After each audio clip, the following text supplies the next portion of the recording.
I nominated Hannah Bouvier. Hannah goes the extra mile in all things she does to help her classmates and to help me as a teacher. Leadership is best defined by enabling people to be their best selves. One of the other things that stands out for me about Hannah is that she is constantly encouraging her classmates. It's hard to even think of the amount of things that she does in our school. She is involved in everything.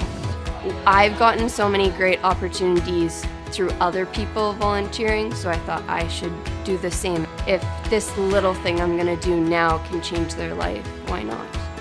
I'm very proud to get this award.